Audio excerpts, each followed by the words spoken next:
गोपी ए आण्या, ए आली आली ती रेवा? हा नाही आली यार अजून. मी काय म्हणतो, मी निघू इकडून? ए आता मागे हटू नकोस. थांब जरा, ती येईल. आणि आणि असं घाबरतोस काय यार? Come on, be a man. आणि बघ, एकदा ती समोर आली ना, बिंदास बोलून टाक काय बोलायचं ते. ठीक आहे? असं म्हणतोस? हा.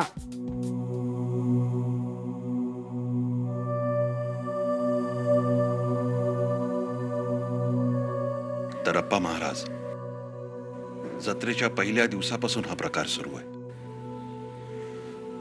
तुम्हाला सांगतो, त्या दिवशी भैरवा भैरवा, आम्हाला सगळं ठाऊक आहे, अगदी सगळं. जत्रेच्या दिवशी अनयनं मुंबईला जायचा हट्ट धरला, त्यामुळे घरात गदारोळ माजला. अनयनं अन्नत्याग केला आणि या साऱ्या प्रकारात भैरव कवच दारावर बांधायचा विसरला.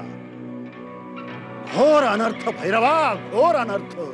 एवढं सगळं आपल्याला माहित होतं, तर आपण याला उशीर का केला? वैद्याने घाईघाईत तेव्हाच यावे जेव्हा रोग कुठल्या प्रकारचा आहे हे माहीत नसते. जर रोगाची माहिती त्याला असेल तर नुसत्या रिकामी हाताने रोग्यास भेटण्यात काय फायदा? अहो, पण मग यावर काही उपाय सापडतोय का? प्रत्येक गोष्टीवर उपाय असता तर जगणं सुकर झालं असतं रे बाबा. हे पहा, कोड्यात बोलू नका. कोडी म्हणजे जीवनाचा स्थायी भाग. जीवन म्हणजे सुद्धा एक कोडच आहे. पण तरीही लोक कोड्याला घाबरतात. कोड? कसलं कोड?